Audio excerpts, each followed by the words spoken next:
እድል የሰጠን ደግሞ የዘላለም ተስፋን ቃል ኪዳን የገባልን የአባቶቻችን አምላክ የእኛም አምላክ ልዑል እግዚአብሔር ዘላለማዊ ስሙ የተመሰገነ ይሁን። ከዚህች ዕለት ከከበረው መልአክ ከገናናው መልአክ ከቅዱስ ገብርኤል በረከት ረድኤት ለሁላችንም ያሳትፈን። እጅግ አጠር ላለ ደቂቃ እናንተን ፀሐይ ላይ ብዙ ሰዓት ላለማስቀመጥ በማታው ክፍለ ጊዜም ከኔ በፊትም ሰፊ ትምህርት ስለተሰጠ እናንተን በፍጹም ላለማድከም እጅግ አጠር ላለች ደቂቃ ቢበዛ ለ20 ደቂቃ ጥቂት መንፈሳዊ ሐሳቦችን አስታውሳችኋለሁ። ርዕሴ የአልዓዛር ጊዜ የሚል ይሆናል። በዚህ በሉቃስ ወንጌል ምዕራፍ 16 ላይ ጌታችን በምሳሌ ያስተማረው ትምህርት አለ። ሁለት ሰዎች ነበሩ። አንደኛው በምድር ላይ እጅግ እየተመቸው በተድላ ደስታ የሚኖር ሰው ነበረ። አንደኛው ደግሞ ሊነገር በማይችል ድህነት እጅግ በበዛ ጤና ማጣት ደግሞም በሰው ሁሉ መተው የገጠመው አልዓዛር የሚባል ሰው ነበር። መጽሐፍ ቅዱሱ እንዲህ ይላል ስለ ባለጸጋው ሲናገር፣ ባለጸጋው ሞተ ተቀበረ ይላል። ስለ አልዓዛር ግን ሲናገር እንዲህ ይላል፣ አልዓዛርም ሞተ መላእክትም ወደ አብርሃም እቅፍ ወሰዱት ይላል። ምዕመናን፣ ምናልባት በጣም ካልደከማችሁ፣ ፀሐዩም ብዙ ካልጎዳችሁ እስኪ ደግሜ ላንብብላችሁና አንዲት ጥያቄ ልጠይቃችሁ። እጅግ የተመቸው ባለጸጋ ምድር ላይ ደልቶት የኖረ ሰው ነበረ። ደግሞ እዛው አብሮት የሚኖር እጅግ የተጣለ ፍጹም ድሃ የሆነ ተመልካች ያጣ አልዓዛር የሚባል ነበረ እና መጽሐፍ ቅዱስ እንዲህ ይላል፣ አልዓዛርም ሞተ መላእክትም ወደ አብርሃም እቅፍ ወሰዱት ይላል። ስለ ባለጸጋው ግን ሲናገር ባለጸጋው ሞተ ተቀበረ ብቻ ብሎ ያበቃል። እስኪ አሁን አንድ ቀላል ጥያቄ ልጠይቃችሁ። አሁን ካነበብኩላችሁ እንደ አልዓዛር ብትሆኑ ይሻላችኋል ወይስ እንደ ባለጸጋው? ምን አላችሁኝ? የምራችሁን የነገራችሁኝ? ፀሐዩ ጎርቷችሁ አይደለም አይደል? ለመገላገል ብላችሁ አይደለም አይደል? እንደ አልዓዛር ወይስ እንደ ባለጸጋው?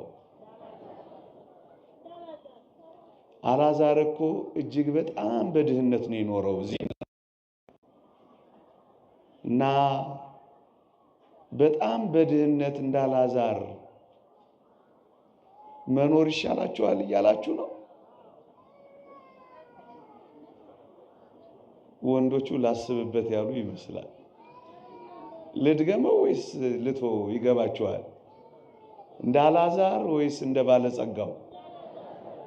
ድሃ ሆናችሁ ቆይ መስማማታችሁን ንገሩኝ እንጂ። ቆይ አንቺ ለብቻ በኋላ ታናግርኛለሽ። ምን ቦታኝ ስላልሰማችኝ ነው እሷ በደንብ። ይኸውላችሁ ባለጸጋው ሞተ ተቀበረ ይላል አይደለ? አልዓዛር ደግሞ ሞተ፣ መላእክትም ወዴት ወሰዱት? ስለዚህ እንደ አልዓዛር ይሻላል ወይስ እንደ ባለጸጋው ነው የኔ ጥያቄ። ተስማምታችኋል ሁላችሁ? ለምንድን ነው ግን እንደ አልዓዛር ያላችሁት? ሞተ፣ መላእክትም ወደ አብርሃም እቅፍ ፍጻሜው ሲያምር ነው የሚሻለው ወይስ እዚህ ምድር ላይ ያለው አኗኗር ነው የሚሻለው? አያደ ነው አይደለ? አልዓዛር በጣም በድህነት ነው የኖረው። እፍኝ ጥሬ ኩባያ ውሃ የሚሰጠው አጥቶ ነው የኖረው አልዓዛር። አባ ከና የሚለው ጎረቤት የለው አልዓዛር። እጅግ በጣም በጥልቅ ድህነት ውስጥ ቢኖርም በመጨረሻው ግን እንደ አልዓዛር የሚኖሩ ሰዎች መጨረሻ ላይ የሚጻፈው አልዓዛርም ሞተ፣ መላእክትም ወደ አብርሃም እቅፍ ወሰዱት የሚል ነው። ከዚህ የምንወስደው ክርስቲያኖች ምንድን ነው? በዚህ ምድር ላይ ጥልቅ በሆነ ድህነት ውስጥ እጅግ ዘግናኝ በሆነ ማጣት ውስጥ መብል መጠጥ ጉዳያችን ከመሆን ርቆ በናፍቆት የምንቃጠልለት ሆኖ ልንኖር እንችላለን። እጅግ በጣም ድሃ ሆነ ወገኖቼ። ይሄ ግን ፍጻሜው አይደለም። የአልዓዛር ፍጻሜ ድሃ ብቻ ሆኖ ቢያበቃ ኖሮ እውነት ነው አልዓዛር ያሳዝን ነበረ። ምዕመናን አደራችሁ፣ ይሄ ምድር ላይ ያለው አኗኗራችን ጅማሬ ነው። በዚህ በጅማሬው ያገኘ እጅግ ፈንድቆ እግዚአብሔርን እንዳይረሳው፣ ያጣ ተስፋ ቆርጦ እግዚአብሔርን እንዳይተወው አደራችሁን። ይሄ ምድር ፍጻሜ አይደለም። ለዚህ ነው ብዙም የማንመሰጥበት የማንደነቅበት። ለዚህ ነው ብዙም ተስፋ የማንቆርጥበት። ፍጻሜያቸውን ተመልከቱ። ባለጸጋው እጅግ በተድላና በደስታ ነው የኖረው። ግን ፍጻሜውን እዩ። ሞተ፣ ተቀበረ ብቻ ነው የሚለው። እግዚአብሔር ከሌለን እንደዚህ ነው የምንሆነው። እና የጠየኳችሁን ጥያቄ እንዳትረሱት። እንደ አልዓዛር ወይስ እንደ ባለጠጋው ስላችሁ ግድ የለም ፍጻሜያችን ይመር እንጂ አልዓዛርንም ብንሆን ችግር የለም ነው ያላችሁ ወይ? አይደለም? ተስማምተናል አይደል? ስለዚህ በየትኛውም አይነት የማጣት የመቸገር የመጉደል ህይወት ውስጥ ብትሆኑ ፍጻሜያችሁን እንዳትረሱ። ፍጻሜያችሁ እንደ አልዓዛር በምስጋና፣ እንደ አልዓዛር በትዕግስት፣ እንደ አልዓዛር እግዚአብሔርን በማክበር፣ እንደ አልዓዛር ከኖራችሁ ፍጻሜያችሁ እንደሱ ነው የሚሆነው። ስለዚህ ማጣታችሁን አትጥሉት። ምናልባት ያጣችሁ ካላችሁ በብዙ ስራ ማጣት፣ በብዙ መስተጓጎል፣ ብዙ ነገር የጎደለባችሁ ካለ አንድ ነገር በማሰብ መጽናናት አለብን።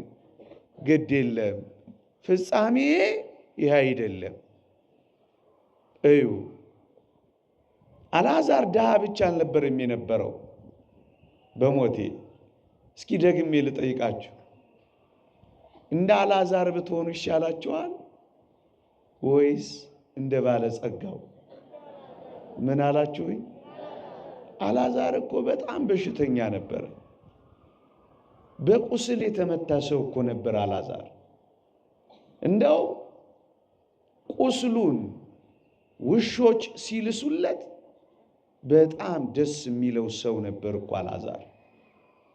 እና እንደ አልዓዛር ብትሆኑ ይሻላችኋል? ምን ነው ዝም አላችሁ? አንዴ ነግረናል። በቃ አትጨቅጭቀን አስመሰላችሁት እኮ። እኔ እኮ ማረጋገጥ የምፈልገው ነገር ስላለ ነው። እዩ፣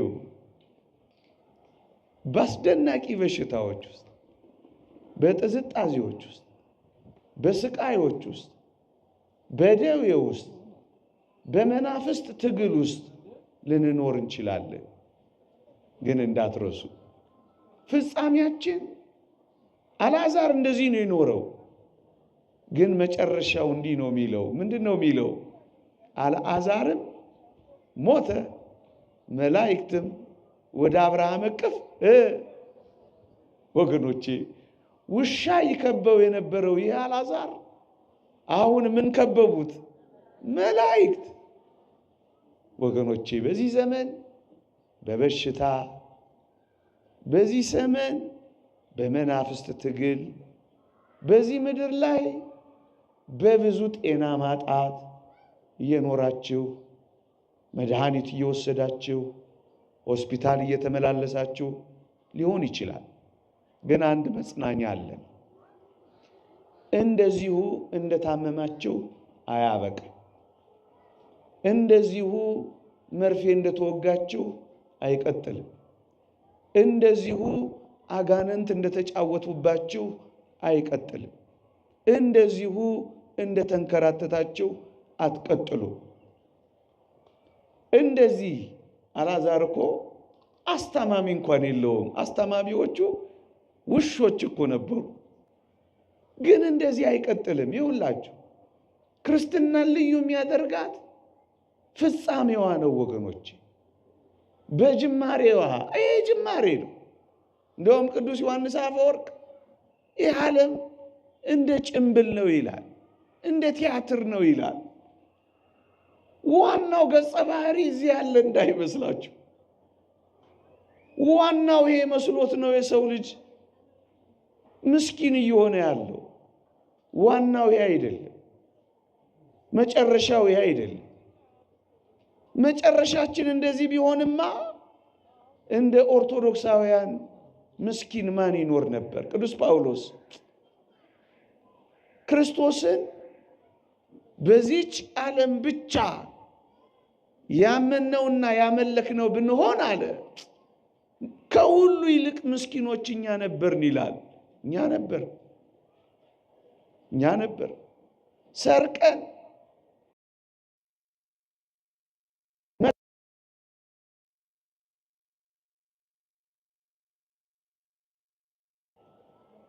ብዙ ወንድ በማግባትና በማውጣት ብዙ ሴት ጋር በመድረስ መረን የወጣ ሕይወት እንዳንኖር የመጨረሻው ዘመን ነው የሚይዘን። ምን ልላችሁ ነው? ይሄ ዓለም ዋናው መስሏችሁ፣ ይሄ ዓለም የመጨረሻው መስሏችሁ ጤና ያጣችሁ በመናፍስት ትግል ከዛሬ ነገ ድናለሁ ብላችሁ ጥሩ የሆነ ቦታ ጥሩ ያልሆነ ቦታ የምትንከራተቱ አይዟችሁ። አልዓዛር እንደታመመ አላበቃማ እንዴ! መጽሐፍ ቅዱስ በዚያ የሚኖር ታመም ያለው ኃይልም ይላል። ቁስሎቹ አበቁ፣ በሽታው አበቃ፣ ደዌያት ራቁ፣ የከበቡት ውሾችም የሉም፣ ቁስልም በቃ የለም።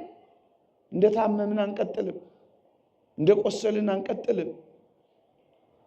ይሄ ምንኛ ያጽናናል ወገኖቼ።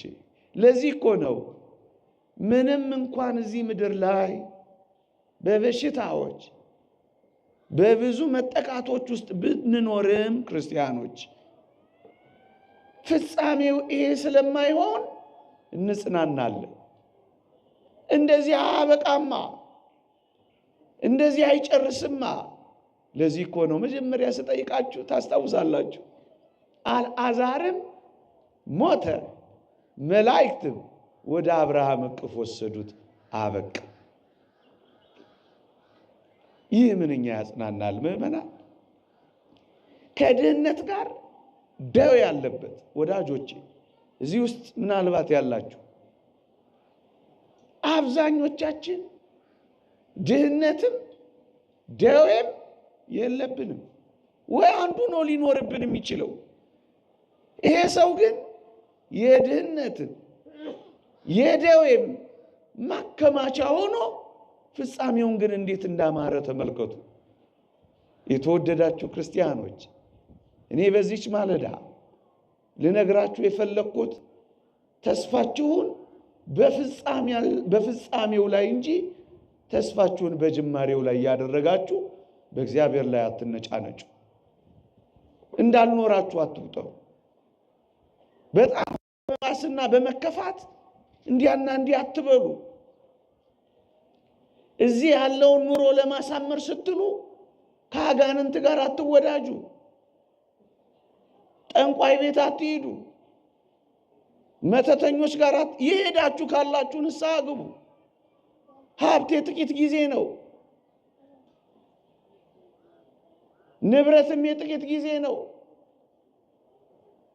በአንዳንዶች ላይ ክፋት የሰራችሁ፣ የሌሎችን ሀብት የወሰዳችሁ፣ የሌሎችን ንብረት በግፍ የነጠቃችሁ፣ ይሄ ጅማሬ ነው፣ ፍጻሜ አይደለም። ስለ ፍጻሜያችን ተዘጋጁ። አልዓዛርን ተመልከቱት፣ ሞተ፣ መላእክትም ወደ አብርሃም እቅፍ ወሰዱት፣ ፍጻሜው እሱ። ጅማሬ ታናሽ ቢሆንም ፍጻሜ እጅግ ይበዛል ይላል እግዚአብሔር ቃል። ጅማሬያችሁ ጤና በማጣት፣ ጅማሬያችሁ ሀብት በማጣት፣ ጅማሬያችሁ የልሂድ በማለት በመንከራተት ሊሆን ይችላል። የኔና የእናንተ ተስፋ በዚህ ምድር ላይ መቼም ሆኖ አያውቅም። ስለዚህ ክርስቲያኖች ስለ ተስፋችን አልዓዛር በሽታ ሀብት ማጣት ብቻ አይደለም፣ ሰው እንኳን የሌለው ሰው ነው፣ አስታማሚ የሌለው።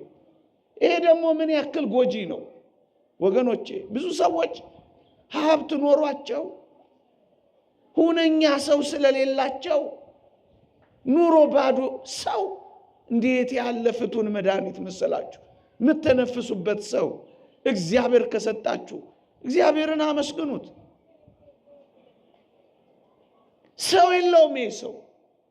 በሰው ምትክ ውሻ ነው የከበበው ይህን ሰው። አሁን ከዚህ መካከል ውሻ የከበበው ሰው አለ? የለም። ግን ይሁት ይሄ ሰው እንዲህ ባለ መራራ ህይወት ውስጥ እንኳን ቢኖር ምዕመናን ተንከባካቢ ማጣት፣ አስታዋሽ ማጣት በጣም ከባድና የሚጎዳ ነው። ግን አልዓዛርን ተመልከቱት። በዚህ ሁሉ ጉድለት ውስጥ ፍጻሜው እንዴት እንዳማረ ተመልከቱት። ሰው ስለሌላችሁ እግዚአብሔርን እንዳታባረሩት። ሰው ስለካዳችሁ እግዚአብሔርን እንዳትክዱት። ቤተሰብ ጀርባ ስለሰጣችሁ አምላካችሁን እግዚአብሔርን ጀርባ እንዳትሰጡት። የሰው ዘመን ስለተቀየረባችሁ የእናንተንም የመንፈሳዊ ሕይወት ዘመን አትቀይሩት። እንኳን ሰው እግዚአብሔር ያሳያችሁ፣ ውሻ እንኳን ተንከባካቢ ሲሆነው አያችሁ። ውሾችን ለማባረር አቅም እንኳን የሌለው ሰው ሆኗል። ይህ ሰው እንዴት በቁስል ያውም አጭር ጊዜ እንዳልሆነ ያስታውቃል። ብዙ ዘመን የቆየው ችግራችሁ የተራዘመባችሁ አይዟችሁ። በተራዘመው የችግር መጠን ልክ እግዚአብሔር ብዙ የጸጋ መጠን ይሰጣችኋል። የችግራችሁን ስንዝር እየለካ እግዚአብሔር የበረከትና የጸጋ ዘመን ያረዝምላችኋል። ያን መነኩሴ ያላያችሁትም 18 ማይል እየሄደ ውሃ እየቀዳ ነበር የሚኖረው እና አንድ ቀን በጣም ደከመው፣ ተነጫነጨ። እኔ ምን 18 ማይል እየሄድኩ ውሃ እየቀዳው አንከራተተኝ። እኔ ሄጄ እንደውም ባቴን ቤቴን እዛ ውሃው ዳር ተክላለሁ እያለ ሲነጫነጭ አንድ የእግዚአብሔር መልአክ አየ። ምን ሲያርግ? የሰውየውን የእግር ስንዝር እየለካ አየው። በያው እግዚአብሔር ስም ይዣለሁ። ምን እያረክ ነው አለው። የምትሄድበትን ስንዝር እየለካው ጸጋ ሰጥ ዘንድ እግዚአብሔር ልኮኝ ነው አለው። አዎ እዚህ ፀሐይ ስትቀጠቀጡ እግዚአብሔር የሚረሳው ይመስላችኋል? እንኳን እግዚአብሔር እኛ እንኳን ተሳቀናል። እኛ ጥላ ላይ እናንተ ፀሐይ ላይ። ከኛ እግዚአብሔር ጨካኝ ሆኖ ይመስላችኋል? እንደውም እኛ ጨካኝ ነን። ካልሰማችሁን ብለን የሆነ እንኳን ማስቆማችሁ እግዚአብሔር ይህን ፀሐይ ይቆጥረዋል። ያንን እሳት ያቀርቅልሃል። እግዚአብሔር ጥቂቷን ነገር እንኳን ዋጋ የሚሰጥ አምላክ መሆኑን ረስተዋል። ይሄው አልዓዛር እዚህ ምድር ላይ ግፍ፣ እዚህ ምድር ላይ የአጋንንት ውጊያ፣ እዚህ ምድር ላይ ስቃይ ስንቀበል በምስጋና በአኮቴት በትዕግስት ካለፍነው የምንኖርበትን ኑሮ በጸጋ ከተቀበልነው ፍጻሜያችን ያምራል። እንዴት? አልዓዛርም ሞታ፣ መላእክትም ወደ አብርሃም እቅፍ ወሰዱት። ውሻ አይከብህማ፣ መላእክት ይተኩልሃላ። እንዴ ማንም ሰው የጠላው የሸሸውን ይሄ ሰው በምድራችን ላይ ታላቅ የተባለው አብርሃም አቀፈዋ። ዛሬ የሚያቅፍህ ላይኖር ይችላል። ዛሬ ይሄንን የምናገረው የእውነት እንድንጽናና ነው። ተስፋችን ዘላለማዊ እንደሆነ እንድናስብ ነው። ዝም ብዬ ዲስኩር ደስኩሬ ይቻላል ምንትስ ብዬ የሌላ ዓለም ልፈጥረላችሁ አይደለም። የተወደደ መድኃኒታችን ኢየሱስ ክርስቶስ የተናገረውን የማይታበል ቃል ነው የምነግራችሁ። ውሸት አይደለም፣ እውነት ነው። ሐሰት አይደለም፣ የታመነ ነው። ምስክሩ ራሱ ነው። እዚህ የተተውክ ከሆንክ አትታገል፣ በፍጹም አትታገል። የሚያቅፍህ አብርሃም እዚህ አለ። አልዓዛር እንደሱ ነው። ለዚህ ነው እንደ አልዓዛር ወይስ እንደ ነዌ ስላችሁ እናንተም ብልጦች ናችሁ። እናንተም ብልጦች ናችሁ። እንደ አልዓዛር ያላችሁት እናንተ ናችሁ። ነገሬን ልጠቅልለው። የአልዓዛር ጊዜ ይመጣል። እመኑኝ፣ የክርስቲያኖች ጊዜ ይመጣል። መከራ የተቀበሉ ሰዎች ጊዜ ይመጣል። የተተዉ ሰዎች ጊዜ ይመጣል። የተረሱ ሰዎች ጊዜ ይመጣል። አጋንንት መናፍስት የተጋደሏቸው፣ የሰበሯቸው፣ ኑሮ ያበላሹባቸው፣ ትዳር ያሳጧቸው ሰዎች ጊዜ ይመጣል። የአልዓዛር ጊዜ የሚጀምረው በሰማይ ወይ በምድር ወይ በሰማይ። የአልዓዛር ግን በሰማይ ነው የጀመረው። በሰማይ ሕይወታችን ለዘላለም ረፍት የሚገባ ከሆነ የተወደዳችሁ ክርስቲያኖች ከዚህ የበለጠ ምን ጸጋል? ይሄ እኮ ጥቂት ነው። ያኛው እኮ የማይቆጠር ነው። ይሄ እኮ አጭር ነው። ያኛው እኮ ዘመን የሌለው ዘመናት የማይቆጠሩለት። ይሄ እኮ ጥቂት ነው። ያኛው እኮ የማይለካ ወሰን የሌለው ነው። ምዕመናን አልዓዛርን ተመልከቱት፣ በጣምም አድንቁት። ከውጊያ ወደ ድል ተሸጋገረ። አሁን ውጊያ ላይ ያላችሁ ምዕመናን ትኖራላችሁ። ጭንቅ ያላችሁ ጸልያችሁ ጸልያችሁ ጸልያችሁ እየተጋደላችሁ ያላችሁ ትኖራላችሁ። የምትጠጉበት ጥግ የምትጠለሉበት ዋሻ ያጣችሁ። ይሄ ውጊያ ነው፣ አትጥሉት። እና ላንዋጋ ነው እዚህ ምድር ላይ የመጣ ነው። ክርስቶሳውያን ነና። ከዲያብሎስ ጋር ደም ተቃብተናላ። ከኛ ጋር አይቀሬ ውጊያ ውስጥ ገብቷላ። እንዳትረሱት፣ ውጊያ ውስጥ ነን። ውጊያ ውስጥ እንዳለን ግን ምንቀር ክርስቲያኖች የለንም። ድል እናደርጋለን። አልዓዛር ከውጊያ ወደ ድል ገባ። በባህር ንውጽውጽታ ውስጥ በማይበል ውስጥ ነበር የሚኖረው። እየተዘፈቀ እየተደፈቀ እየተንከባለለ ነበር። አሁንስ ከሚናወጸው ባህር ወደቡ ላይ ሄዶ አረፈ።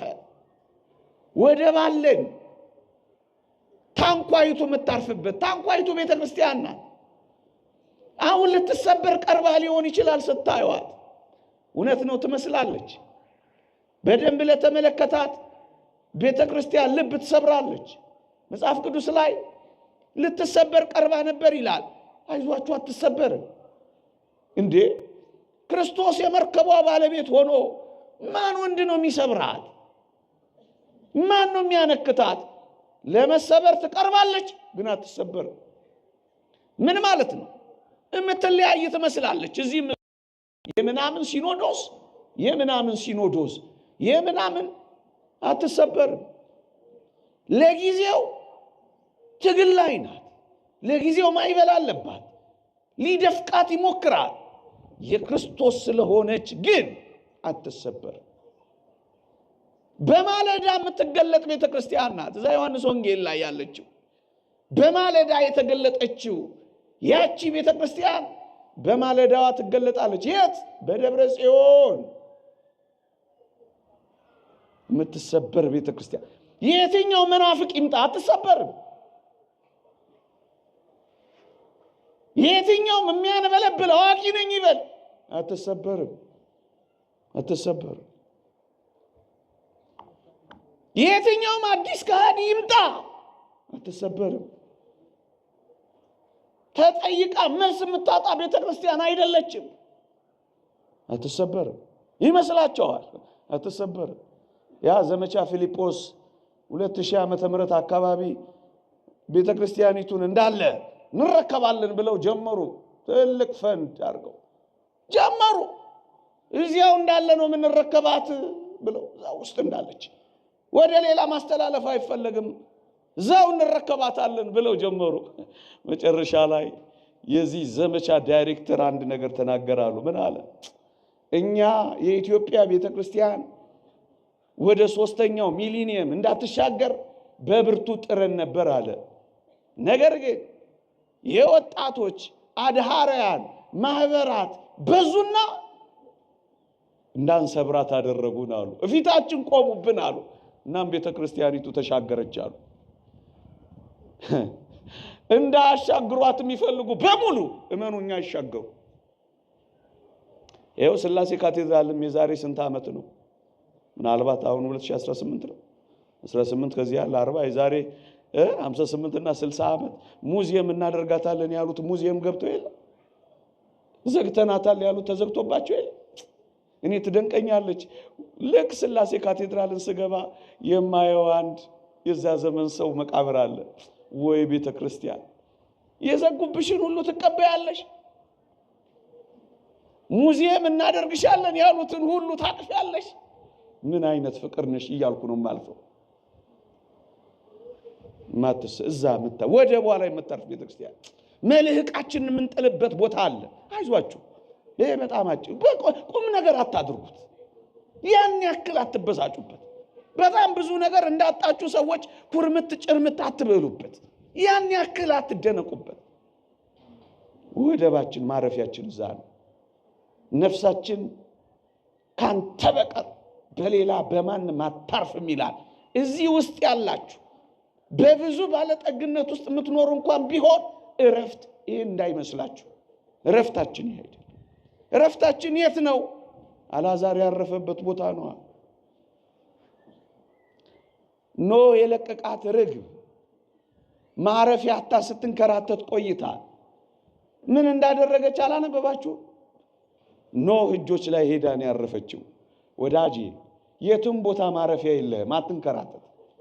ቁራ ከሆንክ ተንከራተት፣ የሞተውን ምኑንም የምትበላ ከሆንክ ተንከራተት። ርግብ ግን እንደዚህ ስላልሆነች ማረፊያ የኖህ እጆች ብቻ ነበሩ። ክርስቲያኖች ከተወደዱ የጌታችን ስለኔና ስለናንተ ከቆሰለው ከዚህ ቁስል እጆች በቀር የት ማረፊያ አለ? ነፍሳችን የት ታርፋለች? የነፍሱ እውነተኛ ማረፊያ የክርስቶስ ፍቅርና የክርስቶስ የቁስል እጆች ብቻ ናቸው። ሀብት ማረፊያ ሆኖ አያውቅም። ብዙ የሞቁ ቤቶች እረፍት ሰጥተው አያውቁም። እዚህ ምድር ላይ ጥያቄ ብቻ ነው፣ እረፍት የለም። እና ክርስቲያኖች አልዓዛር ከባህሩ ወደ ወደቡ ሄደ፣ ከድካም ወደ እረፍት ገሰገሰ፣ ከጉስቁልና ወደ ደስታ ተሻገረ፣ ብቻውን ከመረሳት ወደ ቅዱሳን ህብረት ገባ፣ በውሾች ከመከበብ ወደ መላእክት አጀብ ተሸጋገረ። ፍጻሜ ይሄ መሆኑን ካመንክ በዚህ ዓለም ተስፋ አትቆርጥ። በጣም ይደንቃችሁ መጽሐፍ ቅዱሱ ጥቂት አስደናቂ ነገሮችን ይናገራል። እሱን ተናግሬ ባበቃ ይሻለኛል።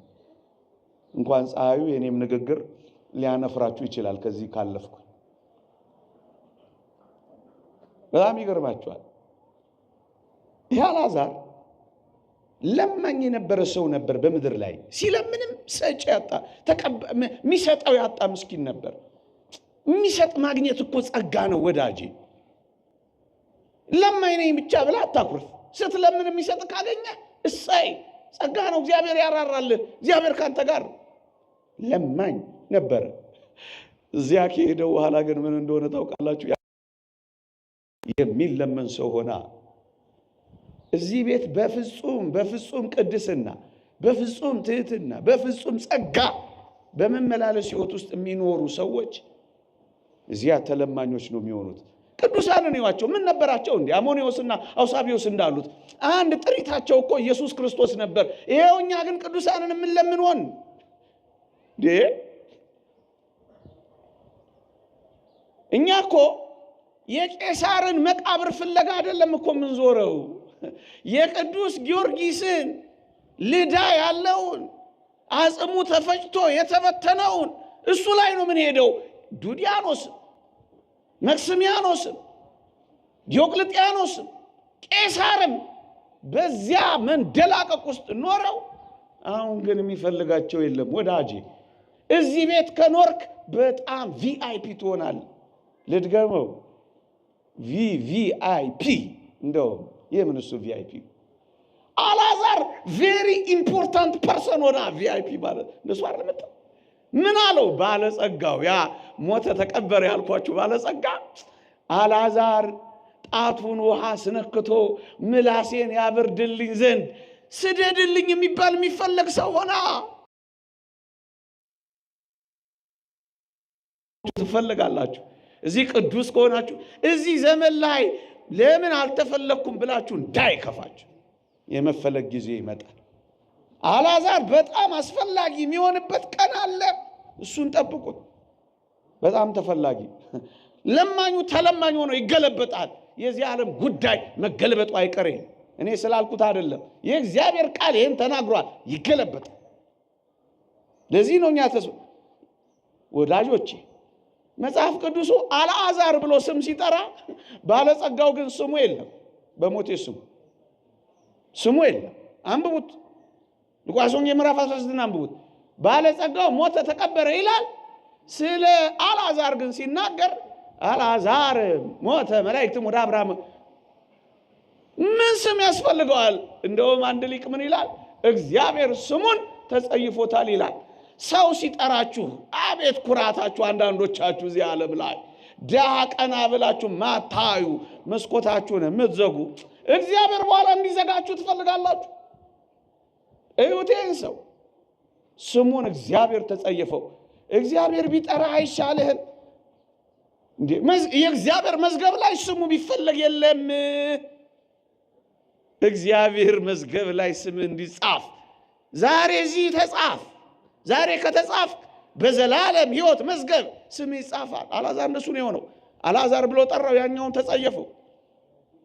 ሰው ሁሉ ከሚከተልህ፣ ሰው ሁሉ ስምህን የሚያነሳው እዚህ ዓለም ላይ ዝነኛ ሆነ ከምትኖር በሰማይ ዝናህ ቢጀምር ይሻላል ወዳጄ። ምክሬ ነው። የአልዓዛር ዝና እዚያ ጀመረ፣ ስሙ ተጠራ። ያውም እግዚአብሔር ፎርብስ መጽሔት ስምህን ቢጠራው ባይጠራው ምን አገባን? ከፎርብስ መጽሔት በላይ የእግዚአብሔር መዝገብ አይበልጥ። የአልዓዛር የዝነኝነት ጊዜ ይጀምራል።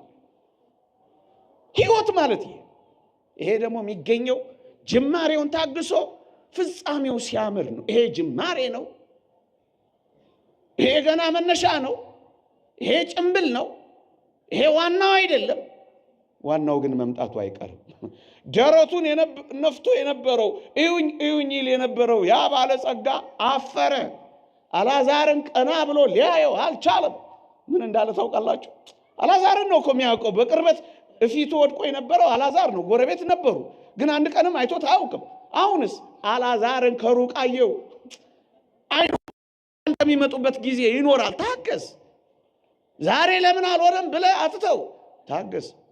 ወደ አንተ የሚመጣበት ይሄው አልዓዛር አይኖች ሁሉ የሚያዩት ሆነ፣ ጆሮዎች ሁሉ የሚሰሙት ሆነ። ቁስል የነበረው ያ ጣት ተፈላጊ ሆነ። ደረቱን የነፋው ያ ባለጸጋ ግን አሁን አፈረ። አንተ ቀና የምትልበት ሌሎች የሚያፍሩበት ቀን ይመጣል። ዛሬ ኃጢአተኞች ኃጢአት ሰርተው ስለቀናላቸው እንዳትቀና አንተ ክርስቲያን አመለከት። እሰይ ይቅናላቸው። በዚህ ቀንተህ እግዚአብሔር እንዳትልኝ። አንተ እግዚአብሔርን እያመሰገንክ ኑር። ደጁ ወድቆ ያላየውን ከሩቅ አየው እኮ ነው የምልህ። ከሩቅ የምትፈልግ በምንድን ነው? በመብራት የምትፈልግ ሰው ትሆናለህ። በመብራት አልዓዛር እንደሱ ነው የሆነው። በምድር የተናቀው ሰው በሰማይ ነው የከበረው። አውግስጢኖስ የሚባል ሊቅ እንዲህ ብለዋል ስለሱ። እሱን አንብቤ አበቃለሁ። ባለጠግነት በራሱ የሚነቀፍ አይደለም። ቅድመ መምህራችን ግሩም አድርገው እንዳስተማሩት ባለጠግነት በራሱ የሚነቀፍ አይደለም። አብርሃም እጅግ ባለጠጋ ነበር። ነገር ግን ድሃውን አልዓዛርን ከማቀፍ በቅፉ ከማኖር አልከለከለው። ድሃው በባለጸጋው ቅፍ ተቀምጧልና ሁለቱም በጌታ ፊት ባለጸጎች ነበሩና ብሎ ነው የሚደመደመው። እና የአልዓዛር ጊዜ ይመጣል። ይሄ በፍጻሜው ነው። ለመጠቅለል ጅማሬያችን ታናሽ ቢሆን ፍጻሜያችን ግን እጅግ ይበዛል። ምክንያቱም እኛ ክርስቲያኖች ነን። እኛ ኦርቶዶክሳውያን ነን። እኛ ከእግዚአብሔር ጋር ነን። እኛ እግዚአብሔር የምንፈልግ ነን። በትንሽነቱ በዚህ ዓለም ተስፋ አንቆርጥም። እኛ የተስፋችን ፍጻሜ በሰማይ። የአልዓዛር ጊዜ ይቆየ። አሜን። አብራሰ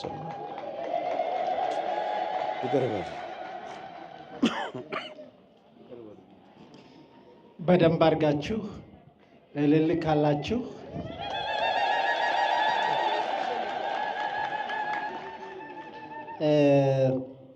መምህራችን መጋቢ ሃይማኖት ኢዮብ ይመኑ እዚሁ የገዳማችን ቋሚ ሰባኪ ወንጌል ናቸው።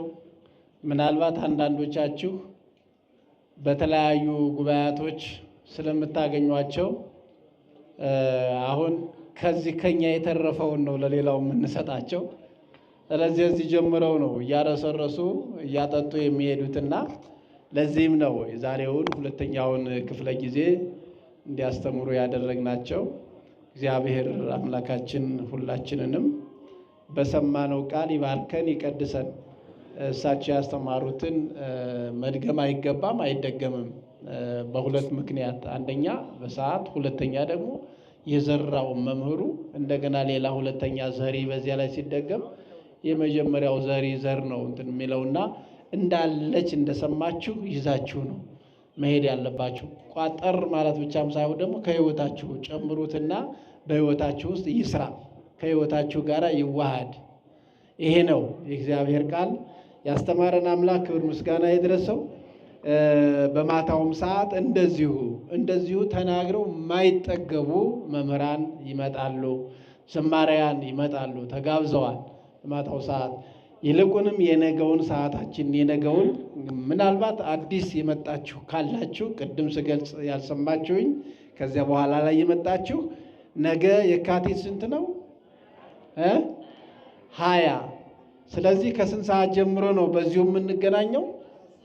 ከ10 ሰዓት ጀምረን ጸሎተ ምህላ ስለ ሀገራችን ስለ ሁላችንም እናደርሳለን። ቤተ ክርስቲያን በዚህ ጾም ላይ ልዩ የሆነ አገልግሎት ነው ያላት። ልክ እንዳው እንደ መላካዊ ተቋም እንዳው ሰማያዊ ተቋም መሆኗ መላእክት ሁሉ የሚያመሰግኑበት የእኛን ምስጋና የሚቀበሉበት ከ24 ሰዓታቱ ውስጥ እንዳው የማይመሰገንበት ሰዓት የለም ማለት ይቻላል።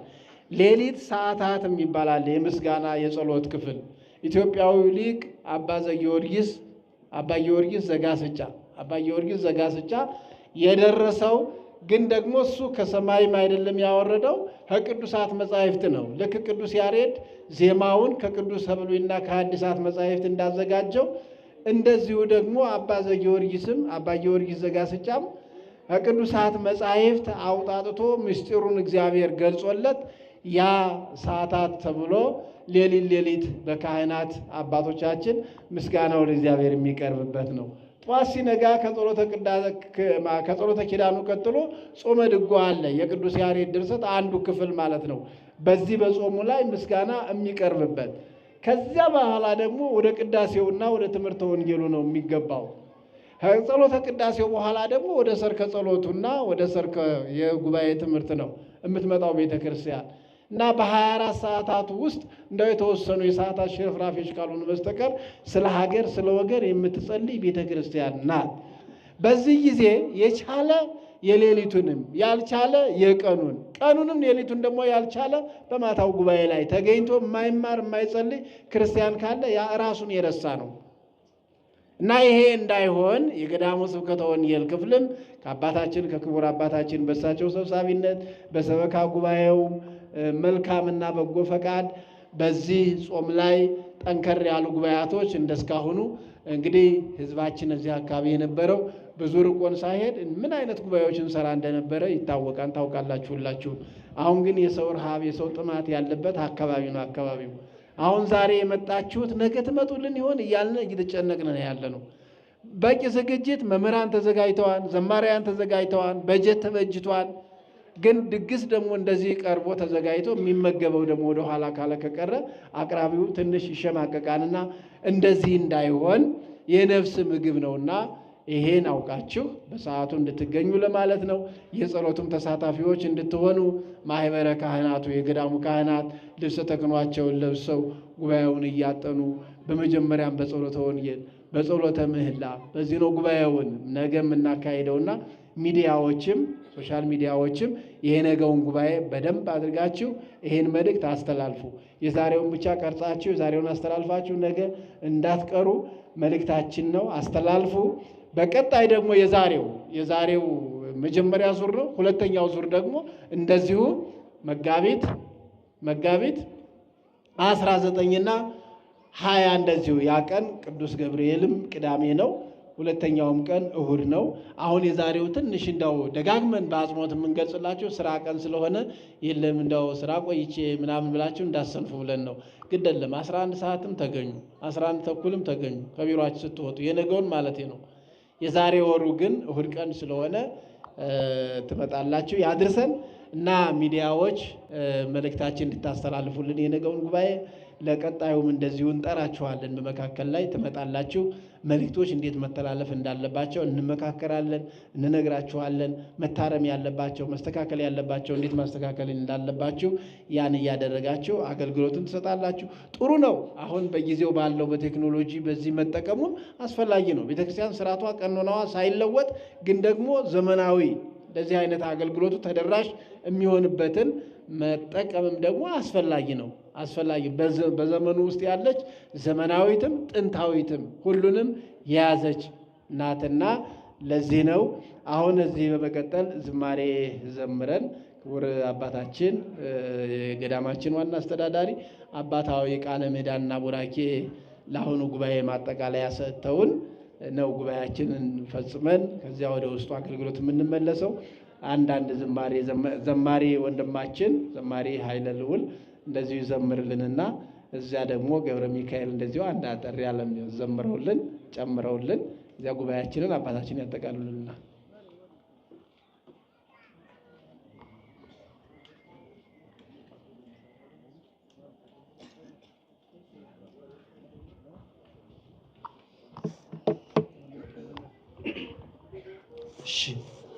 የተከበሩ አባታችን ርዕሰ ርዑሳን ቆሞስ አባ ተክለ ማርያም ባዮ የዚህ ታላቅና አንጋፋ ገዳም ዋና አስተዳዳሪ፣ ክቡር መምህራችን ቆሞስ አባ ገብረ ማርያም፣ የተከበራችሁ እግዚአብሔር ቤተሰቦች ሁላችሁም እንደምን አደራችሁ?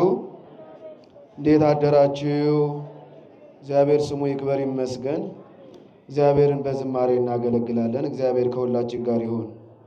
በአምሳሉ ፈጥሮናል እናመስግነው፣ በአርአያው ፈጥሮናል ሁሉ በእጁ ነው እያለን የንስሐ ዝማሬ አብረን እንድንዘምር እግዚአብሔር ይርዳን። በአምሳሉ ፈጥሮናል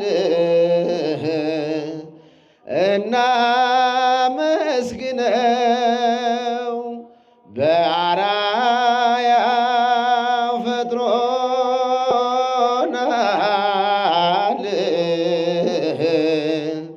ሁሉ በእጁ ነው።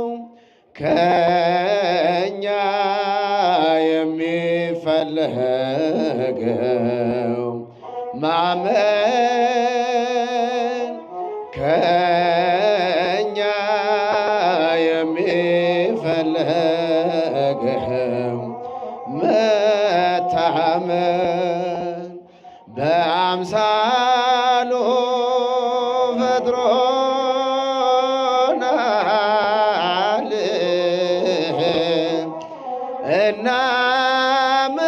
እናመስግነው፣ በአርአያው ፈጥሮናል ሁሉ በእጁ ነው። ከእኛ የሚፈለገው ማመን፣ ከእኛ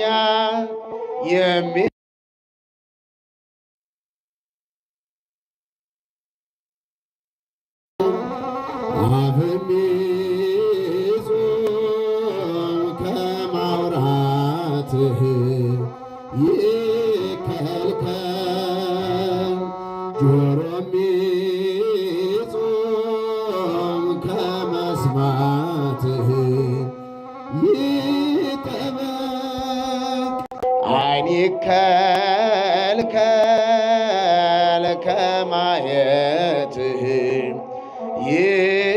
ይቆጠብ። በአምሳሉ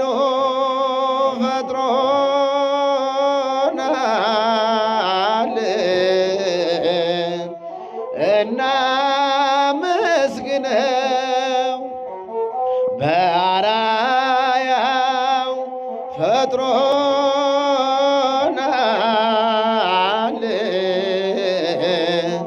ሁሉ በእጁ ነው። ከእኛ የሚፈለገው ማመን፣ ከእኛ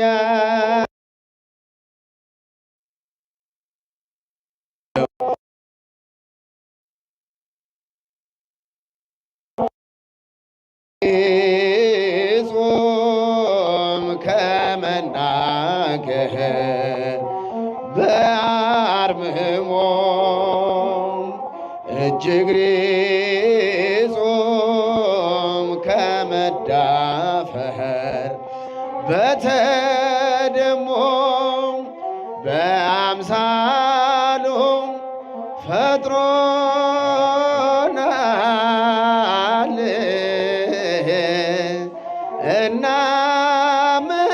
እናመስግነው፣ በአርአያው ፈጥሮናል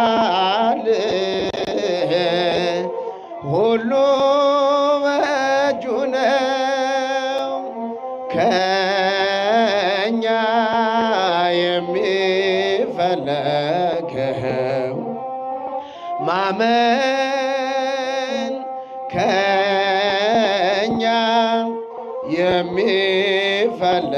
የሚፈለገው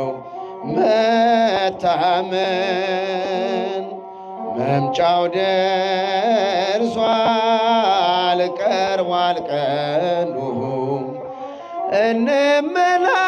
እንመላለስ በብርሃኑ መምጫው ደርሷል ቀርቧል ቀኑ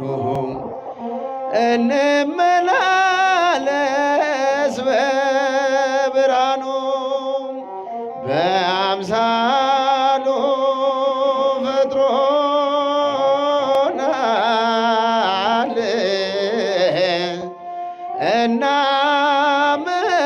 እናመስግነው በአራያው ፈጥሮናል ሁሉ በእጁ ነው ከእኛ የሚፈለገው ማመን ከእኛ የሚፈለገው መታመን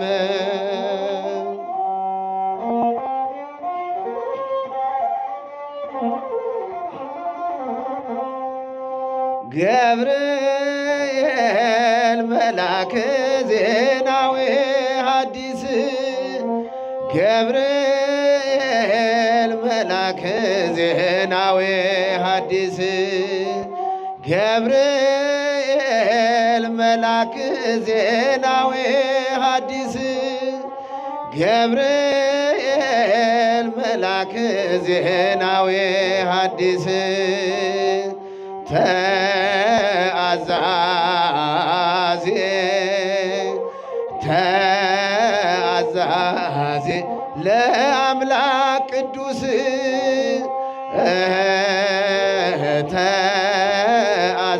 ተአዛዜ ተአዛዜ ለአምላክ ቅዱስ ገብርኤል መልአከ ዜናዊ ሐዲስ ገብርኤል መልአከ ዜናዊ ሐዲስ ገብርኤል መልአከ ዜናዊ ሐዲስ ገብርኤል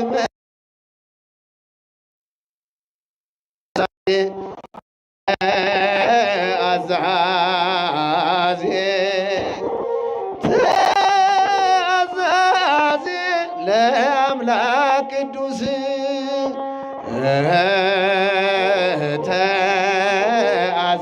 ተአዛዜ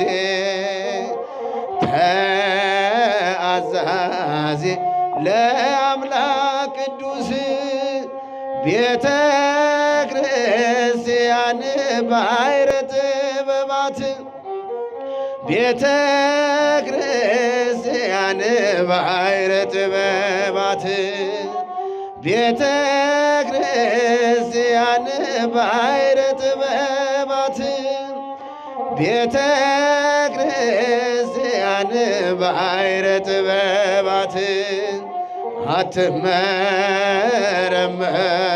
አትመረመርም አትመረመርም እጅግ ጥልቅ ናት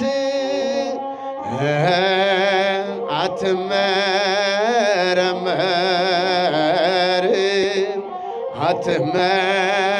አትመረመርም እጅግ ቤተ ክርስቲያን የመጨረሻችን ቤተ ክርስቲያን ባሕረ ጥበባት ቤተ ክርስቲያን ባሕረ ጥበባት እንመስክር ቤተ ክርስቲያን ባሕረ ጥበባት ቤተ ክርስቲያን ባሕረ ጥበባት አትመረመርም አትመረመርም እጅግ ጥልቅ ናት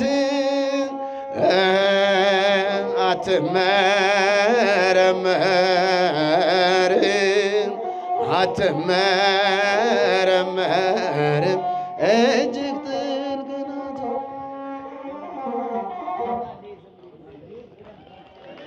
ዝማሬ መላእክትን ያሰማልን። ወደ ማጠቃለያ